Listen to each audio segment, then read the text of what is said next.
នេះបើកនៅគម្ពីរហេព្រើរជំពូក12ខ14គម្ពីរហេព្រើរជំពូក12ខ14ចូលដេញតាមសេចក្តីមេត្រីចំពោះមនុស្សទាំងអស់ចុះហើយឲ្យបានញែកជាបរិសុទ្ធដែរបើអ្នកណាគ្មានសេចក្តីបរិសុទ្ធនោះមិនដែលឃើញព្រះអង្គម្ចាស់ឡើយសូមអរគុណអធិដ្ឋានអរគុណណាស់ព្រះវរបិតាដែលព្រះអង្គម្ចាស់ជាអង្គព្រះដ៏ពិតព្រះដ៏មានគ្រប់ព្រះចេស្តាសូមព្រះអង្គម្ចាស់គង់នៅជាមួយកូនបើកសម្ដែងព្រះបន្ទូលនេះដោយអំណាចព្រះចេស្តាទ្រង់គុណអរព្រះគុណដល់ព្រះអង្គនិងសូមលើកទូលថ្វាយរូបការនេះថ្វាយដាច់ក្នុងនាមព្រះអង្គម្ចាស់ព្រះយេស៊ូវគ្រីស្ទថ្ងៃនេះយើងនឹងបានយល់ភាពពិតនៅក្នុងពាក្យដែលយើងធ្លាប់ឮប៉ុន្តែយើងមិនបានយល់នៅក្នុងអត្ថន័យពាក្យដែលយើងបានឮ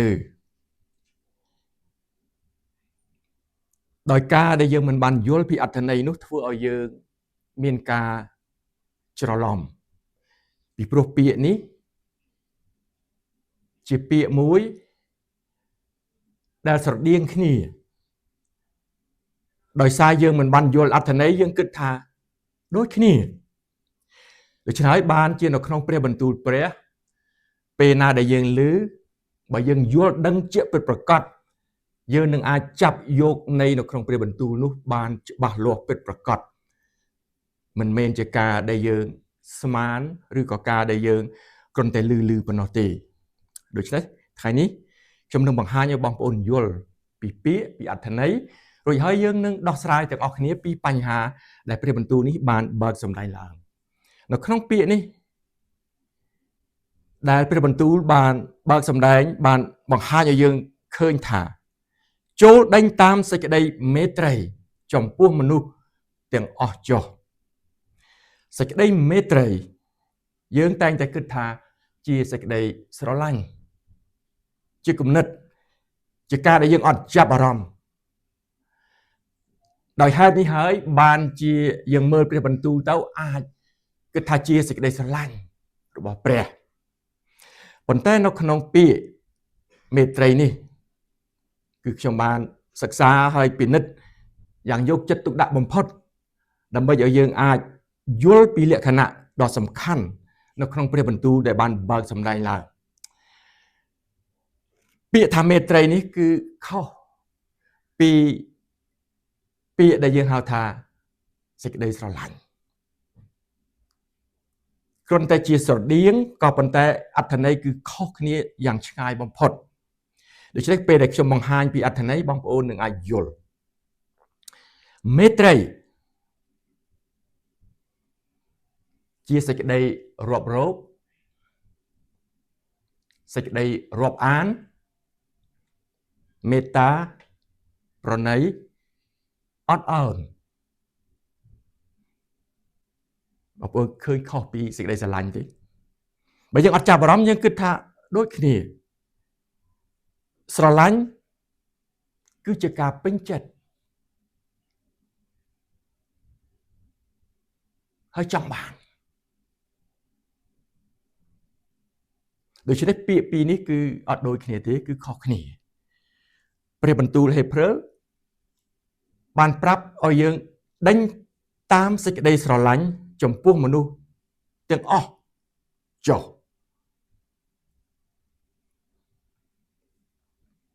ជាចម្ងល់ដែលយើងឆ្ងល់ពេលដែលយើងឃើញព្រះបន្ទូលនេះតើសេចក្តីមេត្រីនេះវាសំខាន់ដល់កម្រិតណាបានជាព្រះបន្ទូលកម្លាចិត្តឲ្យអស់អ្នកជឿដេញតាមសេចក្តីមេត្រីពីព្រោះមនុស្សបានបែងចែកវណ្ណៈមនុស្សលោកបែងចែកឋានៈយស័ក្តិក៏បាត់បង់នៅសេចក្តីរាប់អានភាពរាក់ទាក់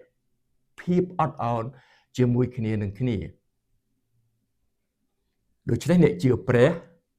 ត្រូវតែដេញតាមសេចក្តីមេត្រីដើម្បីឲ្យមានសេចក្តីរាប់រកសេចក្តីរាប់អានសេចក្តីអត់ទោសមេត្តាប្រណីទៅដល់មនុស្សទាំងអស់មិនមែនទៅចំពោះតែ អ្នកណាដែលយើងចូលចិត្តនោះទេហើយនេះហើយបានជាព្រះបន្ទូលព្រះឲ្យយើងដេញតាមសេចក្តីមេត្រីគឺជាផលប្រយោជន៍ដល់មនុស្សគ្រប់ឋានៈគ្រប់វណ្ណៈដែលយើងអាចរាប់រកយើងអាចរាប់អានយើងអាចអត់ទោសឲ្យបានបើយើងអត់មានសេចក្តីមេត្រីនេះមកអំពីព្រះទេយើងនឹងពិបាកនៅក្នុងការដែលយើងរាប់អានទៅដល់អ្នកដទៃយើងអាចរាប់បានញាតិមិត្តបងប្អូនរបស់យើងបានតែដល់អ្នកដទៃយើងហាក់ដូចជាធម្មតាមិនសូវចាប់អារម្មណ៍នេះហើយបានជាយើងយល់ពីនៃព្រះបន្ទូលឲ្យយើងដេញតាមសេចក្តីមេត្រីមិនមែនជាប្រយោជន៍សម្រាប់យើងទេគឺជាប្រយោជន៍សម្រាប់ដល់មនុស្សដទៃផ្សេងទៀតឲ្យបានឃើញពីការរាប់អានភាពអរិយៈការអត់ឱនសេចក្តីដែលយើងមានចិត្តអាណិតមេត្តាទៅដល់អ្នកដែលមានបញ្ហាអ្វីកើតឡើងសម្រាប់ជីវិតព្រះឲ្យអ្នកជឿព្រះអង្គមានសេចក្តីរាប់អានមានការអត់ទោសចំពោះមនុស្សទាំងអស់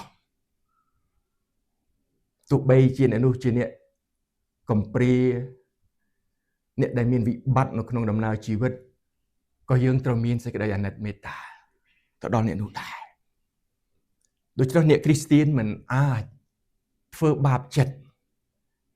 ដល់អ្នកដទៃបានឡើយបើកាលណាយើងដេញតាមសេចក្តីមេត្រីរបស់ព្រះគឺបងប្អូនចេះអាណិតអាសូរទៅដល់អ្នកដទៃ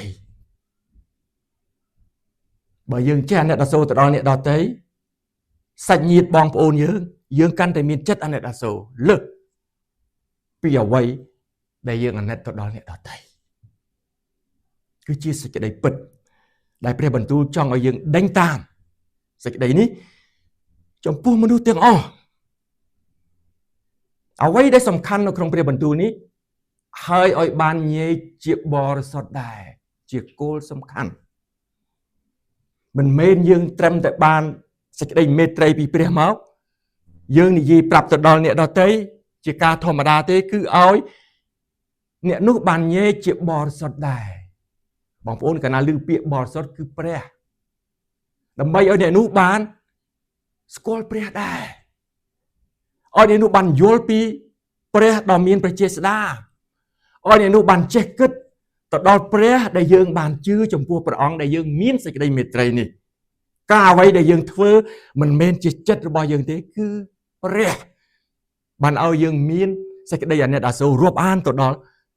អ្នកណាដែលយើងបានជួបនៅក្នុងដំណើរជីវិតដែលយើងរស់នៅលើโลกសព្វថ្ងៃនេះ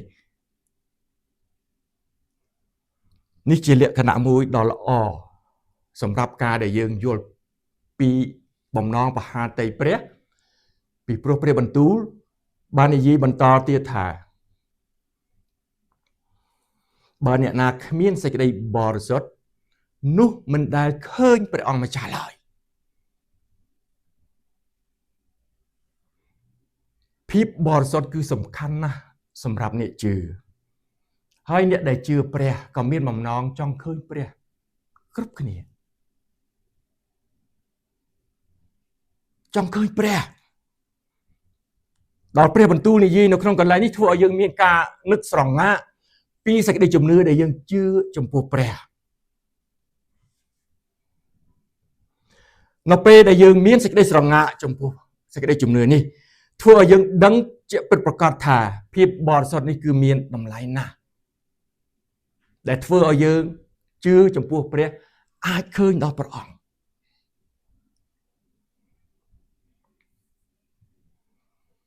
ប៉ុន្តែនៅក្នុងព្រះអង្គមិនមែនឲ្យយើងត្រឹមតែមានសេចក្តីរាប់អានសេចក្តី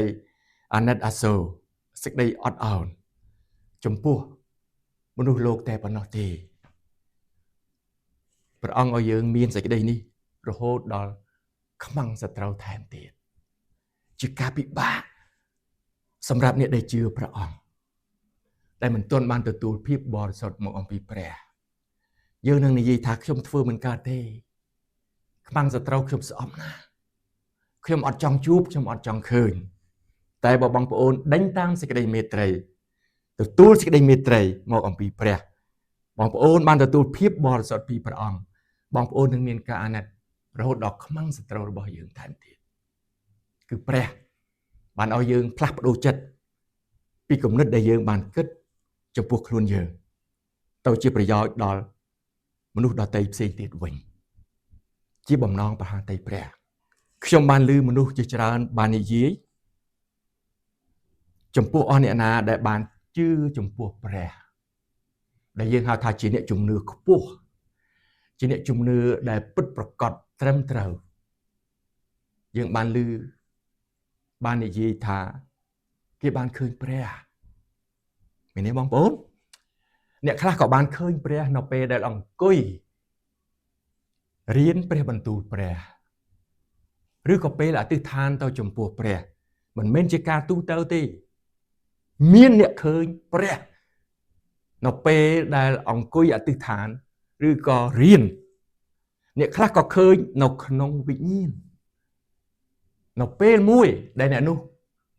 បានឃើញព្រះអង្គម្ចាស់ព្រះយេស៊ូវគ្រីស្ទបានលេចមកឲ្យឃើញដូច្នេះថ្ងៃនេះខ្ញុំនឹងប្រាប់បងប្អូនពីលក្ខណៈមួយដែលសំខាន់លើសពីនេះទៅទៀត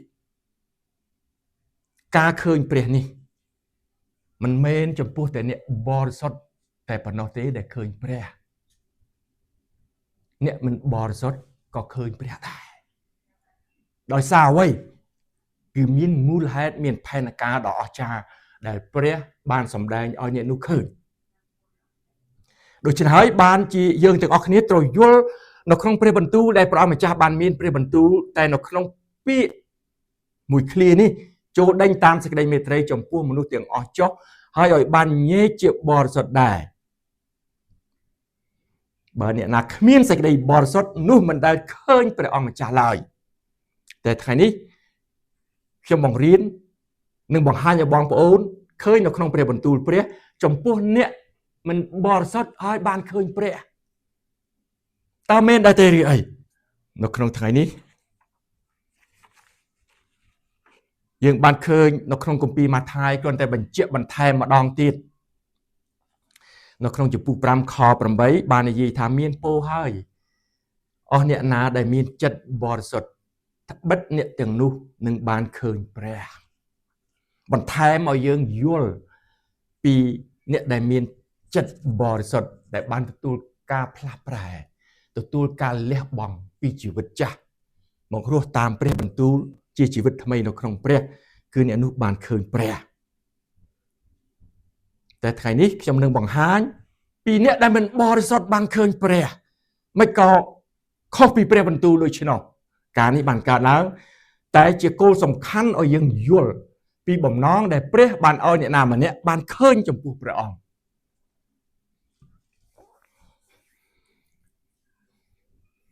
ហើយការដែលឃើញព្រះនេះមិនមែនឃើញនៅក្នុងយល់សព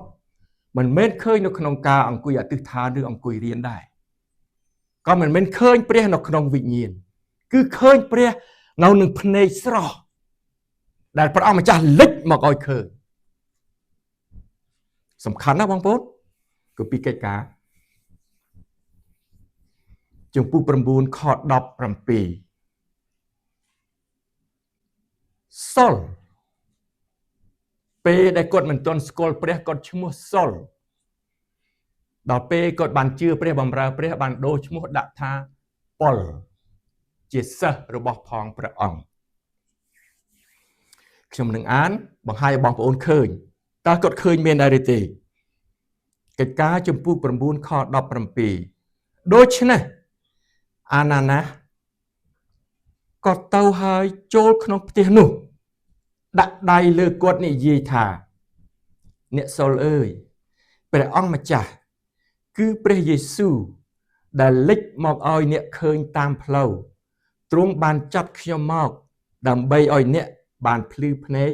ហើយឲ្យអ្នកបានពេញជាព្រះវិញ្ញាណបរិសុទ្ធអស្ចារ្យណាស់បងប្អូន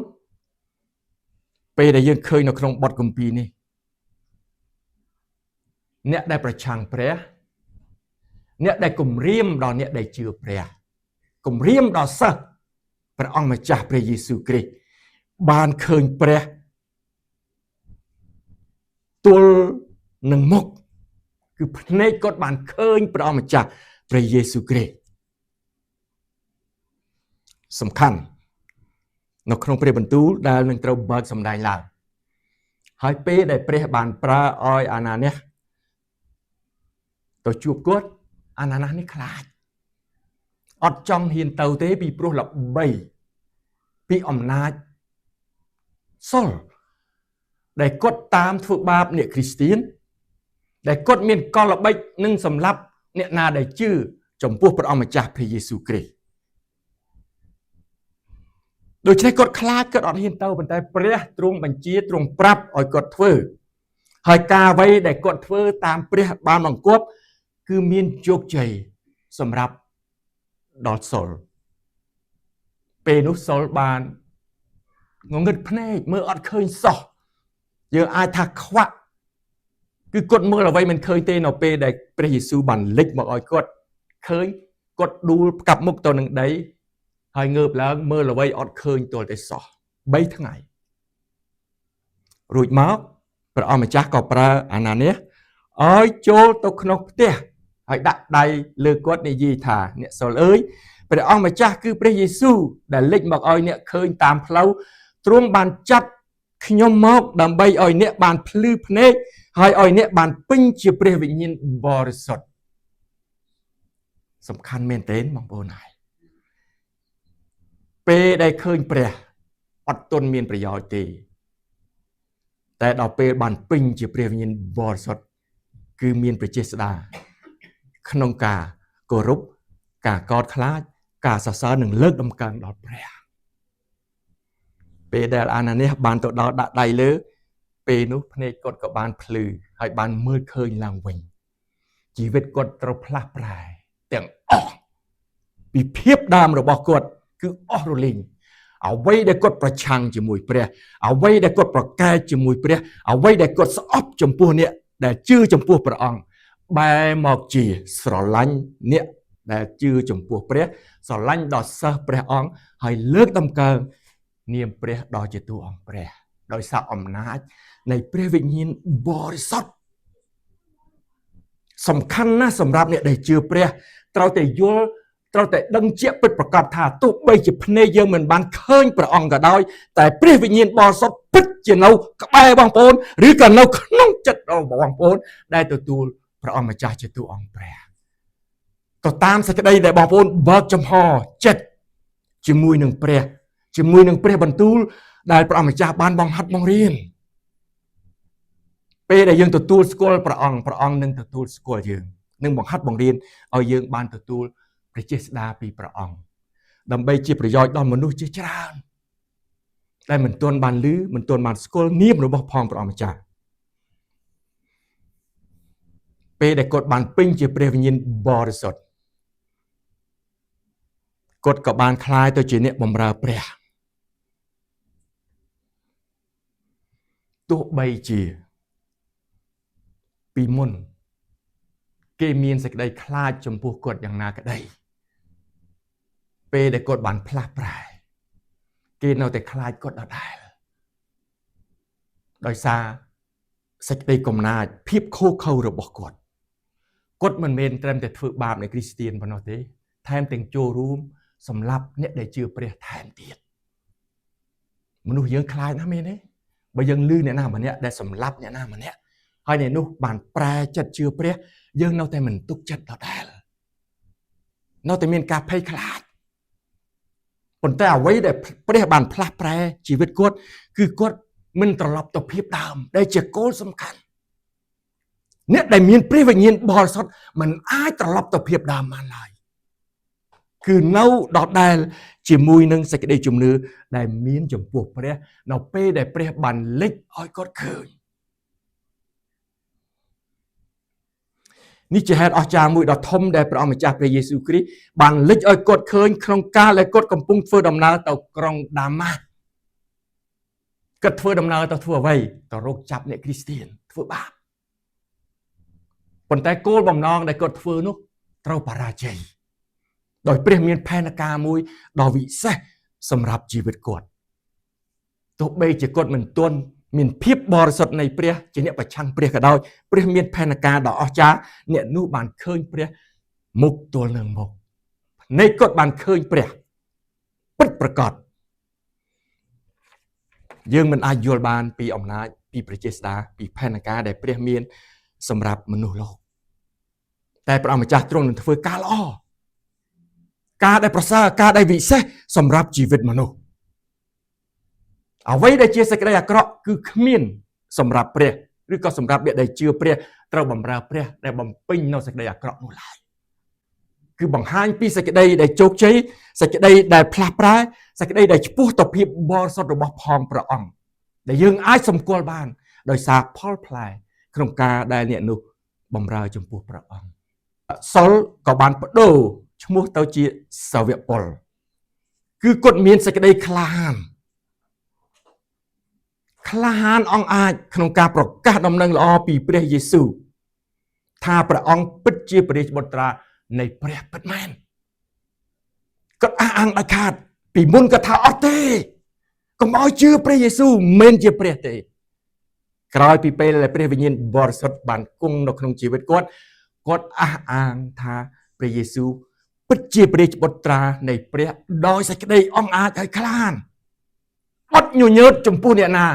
មនុស្សណាក៏ដោយគឺគាត់អត់ញញើតអត់ខ្លាចជីវិតគាត់បានផ្លាស់ប្រែហើយមានសេចក្តីក្លាហានក្នុងការផ្សាយដំណឹងល្អ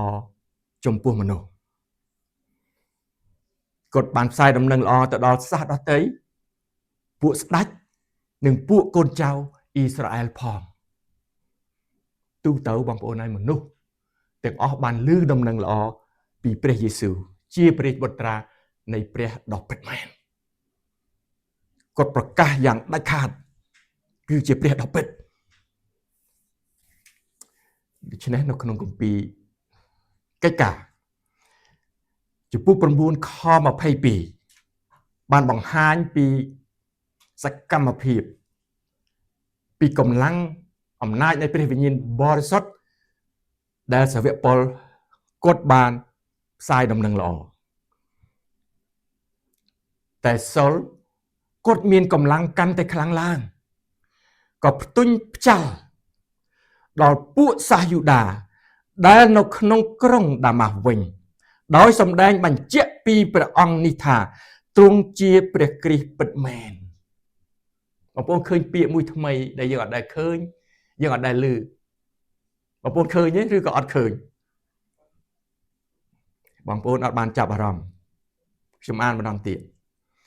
តែសុលគាត់មានកម្លាំងកាន់តែខ្លាំងឡើងក៏ផ្ទុញផ្ចាល់មិនផ្ចាញ់ផ្ចាល់ទេណាជួនកាលយើងមើលអត់ទាន់យើងច្រឡំយើងថាផ្ចាញ់ផ្ចាល់អត់ទេពាក្យថ្មីខ្ញុំអត់ដែលឮបើបងប្អូនធ្លាប់ឮបងប្អូនអាចយល់តែបើអត់យល់ខ្ញុំនឹងបង្ហាញខ្លះៗឲ្យយើងអាចចាប់បានផ្ទុញផ្ចាល់មិនផ្ចាល់ទេណាផ្ចាល់មានបតក់ទៀតបងប្អូនមើលមានបតក់ផ្ចាល់នឹងមានបតក់ផ្ចាញ់ផ្ចាល់ក៏មិនមែនផ្ទុញផ្ចាល់ក៏មិនមែនផ្ទុញផ្ចាល់ខ្លីបតក់កាត់សັບនឹងឲ្យខ្លីផ្ទុញផ្ចាល់ដល់ពួកសាសយូដាដែលនៅក្នុងក្រុងដាម៉ាស់វិញដោយសម្ដែងបញ្ជាក់ពីព្រះអង្គនេះថាទ្រង់ជាព្រះគ្រីស្ទពិតមែនខ្ញុំបានមើលនៅក្នុងភាសាអង់គ្លេសថា confound ពាក្យ confound បានសេចក្តីថាធ្វើឲ្យគេមានការស្រឡាំងកាំងធ្វើឲ្យគេមានការភ័ន្តព្រាងឆ្ងល់ពីអ្វីដែលសាវកពលប្រកែកថាមិនមែនជាព្រះគ្រីស្ទមិនមែនជាព្រះរាជបុត្រានៃព្រះតែឥឡូវគាត់អះអាងថាព្រះយេស៊ូវគឺជាព្រះរាជបុត្រានៃព្រះដ៏ពិតព្រះអង្គជាព្រះគ្រីស្ទដ៏ពិតមែនពាក្យនេះហើយដែលធ្វើឲ្យពួកនេះនោះស្រឡាំងកាំងឆ្ងល់ហេតុអ្វីបានជាសាវកពលបាននិយាយដូច្នោះឆ្ងល់មែនទេមែនទេបងប្អូនមនុស្សដែលមិនជឿព្រះមនុស្សដែលប្រឆាំងព្រះហើយមកលើកតម្កើងដល់នាមព្រះធ្វើឲ្យគេមានការស្រឡាំងកាំង ទុញផ្ចាល់ធ្វើឲ្យគេមានការស្រឡាំងកាន់អរគុណដល់ព្រះអង្គអ្នកដែលជឿព្រះនៅក្នុងក្រុងដាម៉ាស់ក៏ឆ្ងល់ពីសាវកពលនៅតែមិនទុកចិត្តដដែលទោះបីជាមានការផ្លាស់ប្រែយ៉ាងណាក៏នៅតែមិនទុកចិត្ត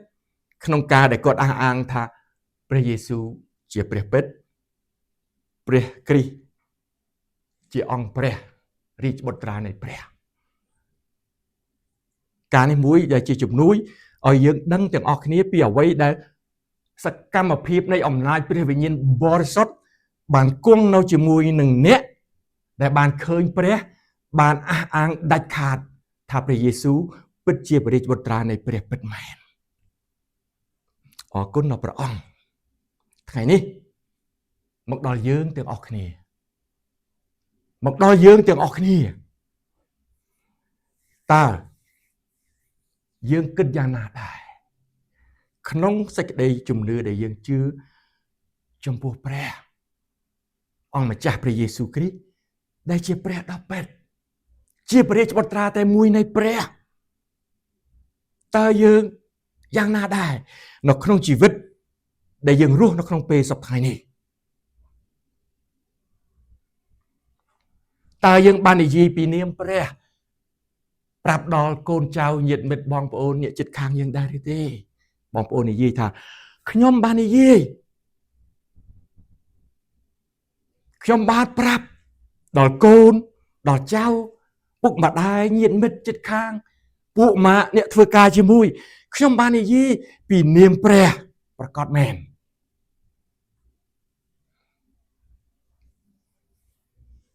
តែខ្ញុំជឿថា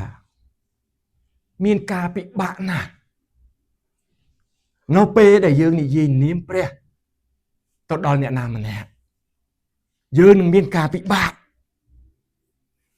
ជួនកាលរហូតធ្វើឲ្យយើងអស់កម្លាំងចិត្តមែនទេបងប្អូនធ្លាប់ជួបប្រទេសទេការអស់កម្លាំងចិត្តនេះគឺការដែលយើងនិយាយព្រះបន្ទូលជាច្រើនលើកច្រើនគ្រាអត់មានការរង្គោះរង្គើទៅលើបុគ្គលណាម្នាក់ដែលយើងចង់ឲ្យអ្នកនោះបានឮពីនាមព្រះប៉ុន្តែគេហាក់ដូចជាមិនចាប់អារម្មណ៍ធ្វើឲ្យយើងអស់ទឹកចិត្តក្នុងការនិយាយព្រះបន្ទូលព្រះមានប៉ះដល់បងប្អូនទេខ្ញុំប៉ះជាច្រើនបងប្អូនក៏ប៉ះដូចជាខ្ញុំដែរជាពិសេសគឺកូនយើងផ្ទាល់តែម្ដងមិនបាច់និយាយទៅដល់អ្នកឆ្ងាយទេគឺកូនចៅរបស់យើងដែលនៅជាមួយក៏មានកូនមួយខ្លះកូនខ្លះវាអត់អើពើជាមួយនឹងព្រះទោះបីវាឃើញប្រជាស្ដាព្រះឪពុកម្ដាយមានទំនាក់ទំនងល្អជាមួយព្រះអង្គយ៉ាងណាក៏ដោយវាហាក់ដូចជាធម្មតាធ្វើឲ្យយើងនេះអស់ទឹកចិត្តក្នុងការនិយាយព្រះបន្ទូលព្រះតើសាវកពលយ៉ាងដូចម្ដេចនៅពេលដែលគាត់និយាយផ្សាយដំណឹងល្អព្រះទៅដល់សាសដតីទៅដល់អ្នកដតីទៅដល់មនុស្សលោកសាវកពលត្រូវគេរោគសម្លាប់គាត់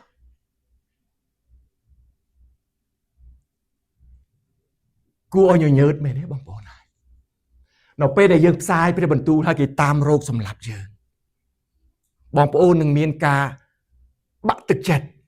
មែនទេបងប្អូនប៉ុន្តែសាវកពលគាត់អត់បាក់ទឹកចិត្តទេគាត់ស៊ូស្លាប់ក្នុងដំណឹងល្អរបស់ព្រះដោយព្រោះអំណាចព្រះវិញ្ញាណបរិសុទ្ធដែលនៅក្នុងចិត្តដែលគាត់បានទទួលសេចក្តីពិតពីព្រះមនុស្សជាច្រើនអត់ជឿអត់ទុកចិត្តសាវកពលរៀបផែនការដើម្បីសម្លាប់សាវកពលតែព្រះមានផែនការជួយឲ្យសាវកពលបានគេចផុតពីគ្រប់ផែនការអាក្រក់ទាំងអស់នោះគឺមានអ្នកជួយឲ្យគាត់បានគេចចេញរួចផុតពីមនុស្សដែលរោគសម្លាប់គាត់បងប្អូនដែលផ្សាយព្រះបន្ទូលទៅដល់កូនដល់ចៅគ្មានអ្នកណារោគសម្លាប់យើងទេមែនទេបងប្អូនហើយយើងអត់មានកូនឬក៏អ្នកណាដែលនៅក្បែរយើងមានបំណងរោគសម្លាប់យើងទោះតែសោះដូច្នេះបងប្អូនហើយកុំឲ្យទិនបាក់ទឹកចិត្តកុំឲ្យទិនអស់កម្លាំងធ្វើតាមទៀតបន្តទៀតថែមទៀតសូមអំណាចបច្ចេស្តាពីព្រះអង្គហើយមើលពីជីវិតសាវកពលដើម្បីឲ្យយើងមានកម្លាំងនេះបានរុះត្រាណា តែយើងបានចំពោះទៅភាពបរិសុទ្ធរបស់ព្រះបើយើងអត់ចំពោះទៅទេធ្វើទៅអត់រួចទេតែបើបងប្អូនចំពោះទៅភាពបរិសុទ្ធបងប្អូនលះបង់ជីវិតចាស់របស់យើងចេញបងប្អូនអាចធ្វើបានជាអំណាចជាប្រជាស្ដានៅក្នុងព្រះបន្ទូលរបស់ផងព្រះអង្គហើយសាវកប៉ុលក៏មិនត្រឡប់ទៅភាពដើមជាដាច់ខាតដែរគាត់ស៊ូស្លាប់រស់ក្នុងការផ្សាយដំណឹងល្អពីព្រះយេស៊ូវគ្រីស្ទដែលជាព្រះរាជបុត្រានៃព្រះគាត់អះអាង 100% ថាព្រះអង្គពិតជាព្រះរាជបុត្រានៃព្រះព្រោះអ្វីពីព្រោះគាត់បានឃើញនឹងភ្នែកស្រស់របស់គាត់មិនមែនជាការយល់សប្តិមិនមែននៅក្នុងវិញ្ញាណឬក៏មិនមែនដោយអ្នកណាប្រាប់គាត់ឡើយគឺព្រះបានលេចមកឲ្យគាត់ឃើញផ្ទាល់នឹងមុខរបស់គាត់ជាផែនការមួយដ៏អស្ចារ្យជាផែនការមួយដ៏ធំដែលគាត់អាចធ្វើការនេះបានដូច្នេះថ្ងៃនេះខ្ញុំកុំឡាចិត្តបងប្អូននៅប្រសើរណាស់ក្នុងសេចក្តីជំនឿដែលយើងមិនទាន់មានអ្នកណាម្នាក់ដែលតាមធ្វើបាបយើងគេបោកយើងមែនទេបងប្អូនហើយយើងត្រូវគេបោកប៉ុន្តែអរគុណព្រះដែលព្រះឲ្យយើងនៅតែមានសមត្ថភាពធ្វើទៅទៀតបានគឺជាអ្វីគឺជាសេចក្តីលះបង់ដែលយើងបានធ្វើពីអាទិត្យមុនដែលបងប្អូនមានផលផ្លែខាងឯវិញ្ញាណបើបងប្អូនមានផលផ្លែខាងឯវិញ្ញាណគឺបងប្អូនធ្វើការងារព្រះបានពិតប្រាកដជាគោលសំខាន់អ្នកដែលជឿព្រះបើអត់ផ្លាស់ប្រែពីជីវិតចាស់ទេយើងមិនអាចបម្រើព្រះបានឡើយបងប្អូននឹងត្រូវខកចិត្តតូចចិត្តអង្គុយសង្កត់អង្គុយខឹងអាចជំងឺនោះមកបៀតបៀនធ្វើឲ្យបងប្អូនកាន់តែធុញទ្រាន់ជាមួយនឹងព្រះបន្ទូលព្រះតែនៅពេលដែលបងប្អូនបដិញ្ញាចិត្តបងប្អូនតតាំងជំងឺនឹងត្រូវរត់ចេញសេចក្តីអំណរព្រះនឹងចូលមកនៅពេលដែលបងប្អូនកើតទឹកព្រួយបងប្អូនបានច្រៀងចម្រៀងនោះឡើងចាំមាត់មែនទេពេលណាដែលកើតទុក្ខព្រួយអ្នកណាមកជួយយើងព្រះវិញ្ញាណកំសាន្តចិត្តកុំឲ្យភ្លេចបងប្អូនចាំមាត់ឡើងរាល់ដល់ឧបសគ្គមកដល់ភ្លេចអស់លេងមែនទេបងប្អូនណានេះការមួយដែលគួរឲ្យយើងគិតឲ្យពិចារណាភ័យខ្លាំងពេកភ្លេចអស់លេងមែនទេតែអរគុណព្រះជួនកាលនៅពេលដែលបងប្អូនស្លន់ស្លោមែនទែនរកគិតអ្វីមិនទាន់បងប្អូនគិតតែស្រែកហៅរកនាមព្រះអង្គសត្វតែបងប្អូនមានជ័យជំនះនៅក្នុងគ្រាដែលយើងកំពុងតែរងគ្រោះយ៉ាងធំមកប៉ះនៅក្នុងជីវិតយើងជាពិសេសពេលបងប្អូនបើកបរឡាននៅពេលរដូវរងាពេលដែលធ្លាក់ស្នូវឡានរអិលបងប្អូនមិនអាចនិយាយវែងឆ្ងាយទេគ្រាន់តែស្រែករកនាមព្រះអង្គសត្វតែឡានយើងទៅជាឈប់ទៅទៀតអត់រួចបើមិនចឹងទេអាចត្រូវរអិលក្លាប់នៅលើផ្លូវនោះក៏មានដែរឬក៏ទៅជល់អ្វីដែលឲ្យប៉ះពាល់ខូចខាតខ្ញុំអរគុណព្រះដែលខ្ញុំធ្លាប់មានការពិសោធន៍ពេលដែលបើកឡាននៅលើ highway ខែ snow speed យើងបន្ថយមកដល់60 65ឬក៏50អាឡានធំនោះវាបើកលេនជាប់នឹងខ្ញុំហើយពេលដែលវាល្អិល snow វាកវីមកប៉ះឡានខ្ញុំត្រូវធ្លាក់ទៅជ្រោះតែអរគុណព្រះដែលព្រះទប់មិនឲ្យឡានខ្ញុំធ្លាក់នៅជាប់នឹងចិញ្ចើមថ្នល់ឡានវាអាធំមហាធំអាឡានត្រាក់យ៉ាងធំគឺវាហោះផ្លោះទៅធ្លាក់ជ្រោះហើយកន្លាប់នៅលើជ្រោះផ្លូវ freeway យើងអា21សៅទៅ downtown អាកន្លែងបលាយ building ប្រហែលហើយវាប្រកែកថាវាត្រូវប៉ុន្តែដល់ប៉ូលីសគេមកពិនិត្យមើលឡានមើលកន្លែងដែលប៉ះទង្គិចប៉ូលីសបានទៅសេរាយការណ៍ប្រាប់ថាឡានមកខាងទៀតនោះជាអ្នកដែលមកប៉ះទង្គិចមិនមែនខ្ញុំទៅជួលវាទេពីព្រោះវាជួលជាហៀងចឹងទៅខ្ញុំក៏អរគុណដល់ព្រះបានការពារជីវិតហើយព្រះម្ចាស់ក៏ការពាររោគយុត្តិធម៌នៅក្នុងការប៉ះទង្គិចនោះដែរបាទពីព្រោះគ្មានសាក្សីគ្មានអ្វីទេមានតែភ័ស្តុតាងដែលជួយឲ្យយើងមានជ័យជំនះអរគុណដល់ព្រះអង្គដែលព្រះម្ចាស់បានការពារដូច្នេះ ថ្ងៃនេះយើងដឹងពីអ្វីដែលសេចក្តីជំនឿដែលយើងមានចំពោះព្រះអង្គនៅពេលដែលចិត្តយើងមិនបើកចំហទទួលអំណាចព្រះវិញ្ញាណបរិសុទ្ធគឺយើងមានជ័យជំនះជាច្រើននៅក្នុងសេចក្តីអាក្រក់ដែលមកប៉ះពាល់ហើយធ្វើឲ្យយើងមានលំនឹងអត់ខ្មែរយើងអត់អន្ទះសារទេអ្នកដែលមានព្រះវិញ្ញាណព្រះគឺអត់អន្ទះសារខ្មែរយើងថាអន្ទះសារដូចមិនរូបពងឆ្លាទៅលិចឆ្លាទៅកើតមែនទេបងប្អូនណាយើងអត់អញ្ចឹងទេយើងលឺអ្វីក៏ដោយគឺយើងមានលំនឹងដើម្បីគិតឲ្យដោះស្រាយយើងអត់ទៅតាមអ្វីដែលយើងលឺទេគឺយើងមានសេចក្តីការពារពីព្រះនៅក្នុងគ្រាដែលគេកំពុងតែរោគសម្លាប់គាត់គឺសាវកប៉ុលអត់ខ្លាចអត់ញញើតគិតស៊ូស្លាប់ក្នុងសេចក្តីជំនឿហើយគាត់ថែមទាំងប្រដៅឲ្យអស់អ្នកដែលធ្វើបាបគាត់នោះឲ្យមានសិលធម៌ល្អឲ្យមានចិត្តត្រឹមត្រូវនៅក្នុងសេចក្តីជំនឿដើម្បីឲ្យបានសេចក្តីសុខសាន្តពីព្រះ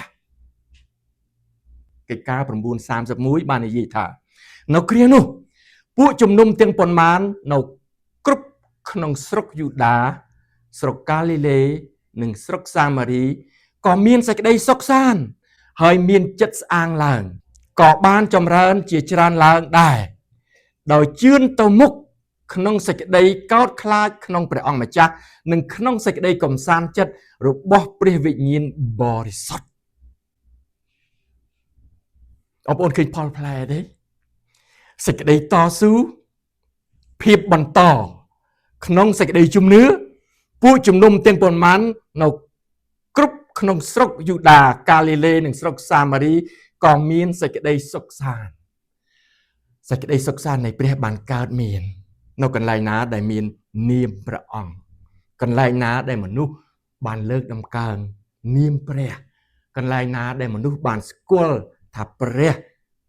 បានគង់នៅជាមួយភាពលូតលាស់មានអ្នកជឿថ្មីបានទទួលដល់ព្រះអង្គម្ចាស់ដោយជឿនទៅមុខក្នុងសេចក្តីកោតខ្លាចក្នុងព្រះអង្គម្ចាស់និងក្នុងសេចក្តីកំសាន្តចិត្តរបស់ព្រះវិញ្ញាណបរិសុទ្ធមនុស្សបានកោតខ្លាចពីព្រះចេស្តាព្រះឃើញភាពអស្ចារ្យដែលព្រះបានផ្លាស់ប្រែហើយសេចក្តីកំសាន្តចិត្តរបស់ព្រះវិញ្ញាណបរិសុទ្ធពិតមែនទេបងប្អូនហើយបងប្អូនមានសេចក្តីកំសាន្តចិត្តពីព្រះវិញ្ញាណបរិសុទ្ធនៅពេលដែលបងប្អូនមានអារម្មណ៍អន់ល្អនៅពេលដែលបងប្អូនមានការអន់ចិត្តឬក៏តូចចិត្តពេលមួយដែលមកប៉ះប៉ុន្តែដោយសារបងប្អូននឹកដល់ព្រះអង្គព្រះវិញ្ញាណបរិសុទ្ធក៏យាងមកកំសាន្តចិត្តឲ្យយើងបំភ្លេចការនោះចេញដើម្បីឲ្យយើងមានជ័យជំនះនៅពេលដែលសេចក្តីអាក្រក់បានមកដល់ដូច្នេះសេចក្តីសុខសាន្តរបស់ព្រះខុសពីសេចក្តីសុខសាន្តនៃលោកីតើខុសកន្លែងណាសេចក្តីសុខសាន្តរបស់លោកីគឺជាសេចក្តីសុខសាន្តនៅពេលដែលយើងបានសុខសប្បាយនៅពេលដែលយើងបានមានចំណូលចូលសប្បាយណាស់សុខសាន្តតែដល់ពេលកើតទុក្ខពេលមានបញ្ហាមកដល់អស់សេចក្តីសុខសាន្តនៅលេងអ្នកដែលជឿព្រះគឺផ្ទុយពីសេចក្តីសុខសាន្តនៃលោកីទោះបីជាបងប្អូនគ្មានចំណូលទោះបីជាបងប្អូនមានឧបសគ្គបញ្ហាយ៉ាងណាក្តីចិត្តបងប្អូននៅតែសុខសាន្តដដែលដូចជាពេលដែលបងប្អូននៅរីករាយហើយសប្បាយចិត្តមានដំណឹងល្អនោះដែរដូចគ្នាទោះបីជាក្រទោះបីជាអត់ទោះបីជាមានទោះបីជាលំបាកទោះបីជាវេទនាក៏នៅតែមានអំណរមានសេចក្តីសុខសាន្តនៅក្នុងចិត្តរហូតចិត្តបងប្អូនបានស្ងប់រងាប់ពីអំណាចលោកីនិងអំណាចអ្វីដែលមកអូសទាញការនេះហើយដែលជាអ្នកដែលជឿព្រះកុំឲ្យបញ្ឈប់បងប្អូនកុំឲ្យឈប់កុំឲ្យគិតថាខ្ញុំជឿព្រះអង្គប៉ុណ្ណេះបានហើយខ្ញុំរៀនព្រះបន្ទូលព្រះប៉ុណ្ណឹងបានហើយខ្ញុំគ្រាន់បើជាងអ្នកខ្លះមិនទាន់ចេះផងកុំឲ្យគិតចឹងបងប្អូនត្រូវបន្តទៅមុខជានិច្ចជាមួយនឹងព្រះអង្គទោះបីជាយើងនៅក្នុងកម្រិតណាក៏ដោយបន្តទៅមុខជានិច្ចពីព្រោះព្រះអង្គម្ចាស់ទ្រង់នឹងលើកយើងឲ្យឡើងថ្នាក់មិនមែនឲ្យយើងនៅថ្នាក់ដដែលទេបើយើងនៅថ្នាក់ដដែលយើងនឹងមានបញ្ហានៅក្នុងសេចក្តីជំនឿដូច្នេះបងប្អូនត្រូវតែឡើងថ្នាក់រហូតដល់ពេលជីវិតយើងបានបញ្ចប់នៅលើលោកីយ៍នេះគុណអរគុណណាស់ព្រះបិតាដែលព្រះម្ចាស់ទ្រង់បានដាស់តឿនបំភ្លឺឲ្យកូនទាំងអស់គ្នាបានយល់ពីការអ្វីដែល អ្នកជឿព្រះអង្គម្ចាស់បានឃើញព្រះអង្គគឺជាប្រយោជន៍មួយដ៏ធំមិនមែនជាការធម្មតាឡើយសូមព្រះអង្គម្ចាស់ប្រទានពរដល់បងប្អូនទូបង្គំទាំងអស់គ្នាដែលបានមានជំនឿចំពោះព្រះអង្គសូមឲ្យបានរឹងមាំបន្តសេចក្តីជំនឿនេះជារៀងរហូតដើម្បីឲ្យជួបនៅសេចក្តីល្អសេចក្តីសុខសាន្តនៅក្នុងដំណើរជីវិតហើយក៏មានប្រយោជន៍ដល់ពលឹងមនុស្សជាច្រើនដែលពុំទាន់ស្គាល់ឃើញនៅសេចក្តីដ៏ល្អប្រសើរសម្រាប់ជីវិតដែលនឹងបន្តជាមួយនឹងព្រះអង្គម្ចាស់នៅពេលដែលចាកចេញពីលោកីយ៍នេះគុណសូមអរគុណដល់ទ្រង់សូមឲ្យនាមទ្រង់បានប្រកបដោយព្រះពរគុណសូមថ្វាយរូបការនេះទូលថ្វាយដាច់ក្នុងនាមព្រះម្ចាស់ព្រះយេស៊ូវគ្រីស្ទ